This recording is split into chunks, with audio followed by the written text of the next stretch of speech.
ಮುಂದಿನ ಸುದ್ದಿ ಗಮನಿಸ್ತಾ ಹೋಗೋದಾದ್ರೆ ಗಾರ್ಡನ್ ಸಿಟಿ ಉಡ್ತಾ ಸಿಟಿ ಆಯ್ತಾ ಅನ್ನೋ ಪ್ರಶ್ನೆ ನಿನ್ನೆಯಿಂದಲೂ ಕೂಡ ಕಾಡ್ತಾ ಇದೆ ರಾಜ್ಯದ ರಾಜಧಾನಿಯಲ್ಲಿರೋ ಜನರಿಗೆ. ನೋಡಿ, ಬೆಂಗಳೂರಿನಲ್ಲಿ ಡ್ರಗ್ಸ್ ಕಾರ್ಖಾನೆಗಳೇ ಪತ್ತೆಯಾಗಿತ್ತು.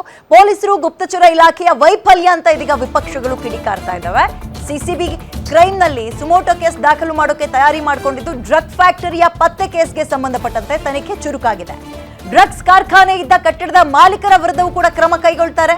ಸ್ಥಳ ಮಹಜರು ನಡೆಸಿ ತನಿಖೆಯನ್ನ ಈಗ ಆಲ್ರೆಡಿ ಪೊಲೀಸರು ಚುರುಕುಗೊಳಿಸಿದ್ದು ನಗರ ಮತ್ತು ನಗರದ ಹೊರವಲಯದಲ್ಲಿ ಕಟ್ಟೆಚ್ಚರವನ್ನ ವಹಿಸಲಾಗಿದೆ. ನಿರ್ಜನ ಪ್ರದೇಶಗಳಲ್ಲಿ ಬೀಟ್ ಹೆಚ್ಚಳ ಮಾಡೋದಕ್ಕೆ ಕಮಿಷನರ್ ಸೂಚನೆ ಕೂಡ ಕೊಟ್ಟಿದ್ದಾರೆ. ಉಡ್ತಾ ಬೆಂಗಳೂರು ಆಗೋದನ್ನ ತಪ್ಪಿಸೋಕೆ ಕ್ರಮವನ್ನ ಕೈಗೊಳ್ತಾರಂತೆ.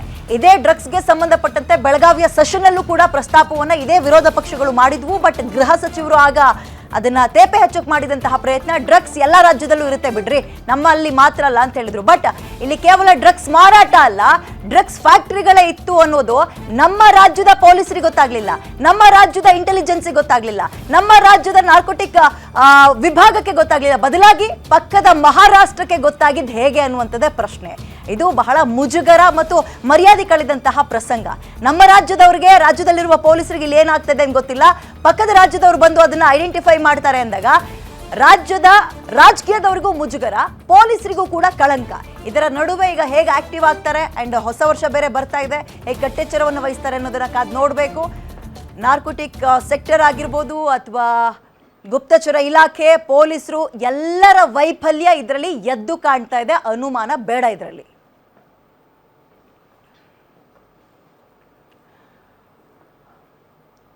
ಮೋರ್ ಡೀಟೇಲ್ಸ್ ನನ್ನ ಕಲೀಗ ಮಂಜುನಾಥ್ ನೀಡ್ತಾರೆ. ಮಂಜುನಾಥ್, ಇದು ನಾರ್ಕೋಟಿಕ್ ವಿಭಾಗ ಆಗಿರ್ಬೋದು, ಪೊಲೀಸ್ ಇಲಾಖೆಗೆ ಬಹಳ ಮುಜುಗರ ತರೋ ವಿಚಾರ, ಅದರಲ್ಲೂ ಇಂಟೆಲಿಜೆನ್ಸ್ಗೂ ಸೇರಿದಂತೆ. ರಾಜಕೀಯದವ್ರದ್ದು ಒಂದ್ ರೀತಿಯ ಕಚ್ಚಾಟಗಳಾದ್ರೆ ನಮ್ಮ ರಾಜ್ಯದವ್ರಿಗೆ ಗೊತ್ತಾಗ್ಲಿಲ್ಲ, ಪಕ್ಕದ ರಾಜ್ಯದ ಪೊಲೀಸರಿಗೆ ಹೆಂಗ್ ಗೊತ್ತಾಯ್ತು ಅನ್ನುವಂಥದ್ದೇ ಸದ್ಯದ ಪ್ರಶ್ನೆ. ಏನ್ ಟಾರ್ಗೆಟ್ ಇಟ್ಕೊಂಡಿದ್ರು, ಹೊಸ ವರ್ಷನ ಅಥವಾ ಎಷ್ಟು ವರ್ಷಗಳಿಂದ ಇವೆಲ್ಲವೂ ನಡೀತಾ ಇತ್ತು? ಈಗ ಇದನ್ನ ಕಂಟ್ರೋಲಿಗೆ ತಗೊಳ್ಳಕ್ಕೆ ಏನ್ ಪ್ರಯತ್ನಗಳಾಗ್ತಾ ಇದೆ, ಡೀಟೇಲ್ಸ್ ಕೊಡೋದಾದ್ರೆ? ವಿದ್ಯೆ, ಏನು ಸಿಕ್ಕಂತ ಖಚಿತ ಮಾಹಿತಿ ಆಧಾರದ ಮೇಲೆ ಮಹಾರಾಷ್ಟ್ರ ಪೊಲೀಸರು ಬೆಂಗಳೂರಿನ ಏನು ಆವಲಹಳ್ಳಿ ಜೊತೆಗೆ ಕೊತ್ನೂರು ಭಾಗದಲ್ಲಿ ಒಂದು ದಾಳಿಯನ್ನು ನಡೆಸಿ 3 ಡ್ರಗ್ ಫ್ಯಾಕ್ಟ್ರಿಗಳನ್ನು ಪತ್ತೆ ಹಚ್ಚಿರ್ತಕ್ಕಂಥದ್ದು. ಇದಕ್ಕೆ ಸಂಬಂಧಪಟ್ಟಂತೆ ಮೊದಲಿಗೆ ಇಲ್ಲಿಗೆ ಬಂದಾಗ ಮಹಾರಾಷ್ಟ್ರ ಪೊಲೀಸರು ಬೆಂಗಳೂರಿನ ಆಯಾ ಪೊಲೀಸ್ ಠಾಣೆ ವ್ಯಾಪ್ತಿಯ ಯಾವ ಪೊಲೀಸ್ ಠಾಣೆಗೆ ಬರುತ್ತೆ ಆ ಪ್ರದೇಶ, ಅಲ್ಲಿನ ಪೊಲೀಸರ ಸಹಾಯವನ್ನು ಸಹ ತೆಗೆದುಕೊಂಡಿದ್ದಾರೆ. ಅವರಿಗೆ ಬೇಕಾದಂಥ ಕೆಲವೊಂದು, ಅಂದರೆ ಈಗ JCB ಇರ್ಬೋದು, ಬೇರೆ ಬೇರೆ ರೀತಿಯಾದಂಥ ಒಂದು ವಸ್ತುಗಳನ್ನು ಒದಗಿಸುವುದರಲ್ಲಿ ಸಹಾಯವನ್ನು ಮಾಡಿದ್ದಾರೆ. ಇಲ್ಲಿ ಏನು ಮಹಾರಾಷ್ಟ್ರ ಪೊಲೀಸರು ಆರೋಪ ಮಾಡುವಂತೆ 54 ಕೋಟಿ ರೂಪಾಯಿನ ಡ್ರಗ್ಸ್ ಪತ್ತೆಯಾಗಿದೆ, ಸೀಸ್ ಮಾಡಿದ್ದೀವಿ ಅಂತಕ್ಕಂಥ ಒಂದು ಮಾಹಿತಿಯನ್ನು ಕೊಟ್ಟಿದ್ದಾರೆ. ಅದಕ್ಕೆ ಸಂಬಂಧಪಟ್ಟಂತೆ ಬೆಂಗಳೂರು ಪೊಲೀಸರು ಸ್ಪಷ್ಟೀಕರಣವನ್ನು ಕೊಡ್ತಾ ಇದ್ದಾರೆ. ಅಲ್ಲಿ ಅಷ್ಟೊಂದು ಪ್ರಮಾಣದ ಡ್ರಗ್ಸ್ ಇರಲಿಲ್ಲ, ಕೇವಲ 1.5 ಕೋಟಿ ರೂಪಾಯಿ ಮೌಲ್ಯದ ಡ್ರಗ್ ಉತ್ಪನ್ನಗಳನ್ನು ತಯಾರು ಮಾಡ್ತಕ್ಕಂಥ ಕಚ್ಚಾ ವಸ್ತುಗಳು ಮಾತ್ರ ಸಿಕ್ಕಿದೆ ಅಂತಕ್ಕಂಥದ್ದು. ಇನ್ನುಳಿದಂತೆ ನೀವು ಹೇಳಿದಾಗೆ ಇಲ್ಲಿನ ಪೊಲೀಸರು, ಅದರಲ್ಲೂ CCBಯ ಒಂದು ನಾರ್ಕೋಟಿಕ್ ವಿಂಗೇ ಇದೆ, ಅಲ್ಲಿರ್ತಕ್ಕಂಥ ಒಬ್ಬರು ACP, ಅವರ ಕೆಳಗೆ 5 ಜನ ಇನ್ಸ್ಪೆಕ್ಟರ್ಗಳು, ಸ್ಟಾಫು, ಇವರೆಲ್ಲರೂ ಸಹ ಏನು ಮಾಡ್ತಾಯಿದ್ರು, ಅವರ ಇಂಟೆಲಿಜೆನ್ಸು ಏನಾಗಿತ್ತು ಅನ್ನೋದ್ರ ಬಗ್ಗೆ ಹಲವಾರು ಅನುಮಾನಗಳು ಕಾಡುತ್ತೆ. ಇಲ್ಲಿ ಮೈಸೂರಿನಲ್ಲಿ ಕಳೆದ ಒಂದು 6 ತಿಂಗಳ ಹಿಂದೆ ಒಂದು ದಾಳಿಯನ್ನು ನಡೆಸಿದ್ರು ಇದೇ ಮಹಾರಾಷ್ಟ್ರ ಪೊಲೀಸರು. ಆ ಪ್ರಕರಣದಲ್ಲಿ ಆರೋಪಿಗಳನ್ನು ತೀವ್ರ ವಿಚಾರಣೆಗೊಳಪಡಿಸಿದಂಥ ಸಂದರ್ಭದಲ್ಲಿ ಸಿಕ್ಕಂಥ ಮಾಹಿತಿ, ಆ ಮಾಹಿತಿ ಆಧಾರದ ಮೇಲೆ ಆವಲಹಳ್ಳಿ ಮತ್ತು ಬಾಗ್ಲೂರು, ಕೊತ್ನೂರು ಪೊಲೀಸ್ ಠಾಣೆ ವ್ಯಾಪ್ತಿಯಲ್ಲಿ ಈ ಒಂದು ದಾಳಿಯನ್ನು ನಡೆಸಿ ಅವರು ಶೋಧ ಮಾಡಿದಾಗ ಅವರು ಹೇಳಿದಂಥ ಪ್ರಕಾರ 54 ಕೋಟಿ ರೂಪಾಯಿನ ದೊಡ್ಡ, ಅಂದರೆ ಕೋಟಿ ಮೌಲ್ಯದ ಒಂದು MDMA ಅವೆಲ್ಲವೂ ಸಹ ಸೀಸ್ ಮಾಡಿದ್ದೇವೆ ಅಂತಕ್ಕಂಥದ್ದು. ಈಗ ಅವರ ವಶದಲ್ಲಿರ್ತಕ್ಕಂಥ ಆರೋಪಿಗಳನ್ನು ವಿಚಾರಣೆ ಒಳಪಡಿಸ್ತಾ ಇದ್ದಾರೆ. ಅವರು ಎಷ್ಟು ದಿನಗಳಿಂದ ಇಲ್ಲಿದ್ದರು, ಜೊತೆಗೆ ಯಾರಿಂದ ಬಾಡಿಗೆಯನ್ನು ಪಡೆದುಕೊಂಡಿದ್ರು, ಏನಕ್ಕೆಲ್ಲ, ಅಂದರೆ ಅವರಿಗೆ ಬೇಕಾದಂಥ ವ್ಯವಸ್ಥೆ ಅವೆಲ್ಲವನ್ನು ಹೇಗೆ ತರಿಸ್ಕೊತಾ ಇದ್ರು ಅನ್ನೋದ್ರ ಬಗ್ಗೆ ಒಂದು ತನಿಖೆಯನ್ನು ಸಹ ಮುಂದುವರಿಸಿದ್ದಾರೆ. ಇಲ್ಲಿ ಈಗ ನಾವು ಹೇಳೋದಾದ್ರೆ ಇಲ್ಲಿನ ಪೊಲೀಸರು ಏನು ಮಾಡ್ತಾ ಇದ್ರು ಅನ್ನೋದಾದ್ರೆ, ಮೊದಲಿಗೆ ಬೇರೆ ಕೊತ್ನೂರು ಮತ್ತು ಬಾಗ್ಲೂರು ವ್ಯಾಪ್ತಿಯಲ್ಲಿ ನೋಡೋದಾದರೆ ಅದು ಹೊರವಲಯದಲ್ಲಿರ್ತಕ್ಕಂಥದ್ದು, ಅಲ್ಲಿಗೆ ಸರಿಯಾಗಿ ಬೀಟ್ ಪೊಲೀಸರು ಹೋಗ್ತಾ ಇರಲಿಲ್ಲ. ಅಂಥದ್ದನ್ನೇ ತೋಟದ ಮನೆಯಲ್ಲಿ ಆ ರೀತಿಯಾದಂಥ ಒಂದು ಫ್ಯಾಕ್ಟ್ರಿಯನ್ನು ಮಾಡ್ಕೊಂಡಿದ್ರಂತ. ಆದರೆ ಆವಲಹಳ್ಳಿಯಲ್ಲಿ ಊರಿನ ಮಧ್ಯೆ ಇರ್ತಕ್ಕಂಥ ಒಂದು ಲೇಔಟ್ನಲ್ಲಿ ಈ ಒಂದು ಶೆಡ್ಡನ್ನು ಹಾಕ್ಕೊಂಡು ಅಲ್ಲಿ ಮಾದಕ ವಸ್ತುಗಳನ್ನು ತಯಾರು ಮಾಡ್ತಾಯಿದ್ರು.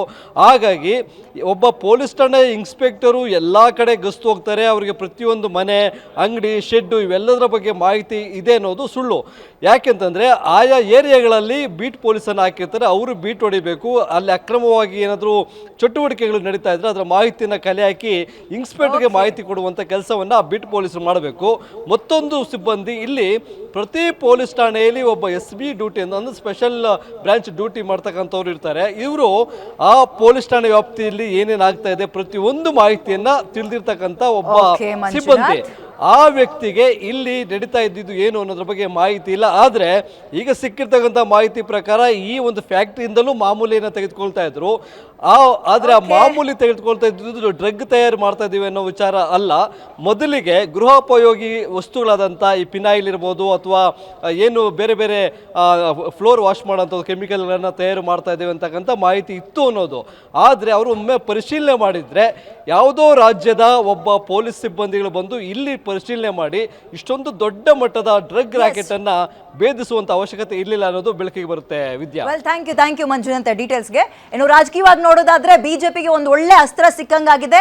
ಕಾಂಗ್ರೆಸ್ ಇದರಿಂದ ಹೇಗೆ ಮುಜುಗರ ತಪ್ಪಿಸ್ಕೊಳ್ಳೋ ಪ್ರಯತ್ನವನ್ನ ಪಡುತ್ತೆ ಅನ್ನೋದನ್ನ ಮುಂದಿನ ದಿನಗಳಲ್ಲಿ ಕಾದ್ ನೋಡೋಣ.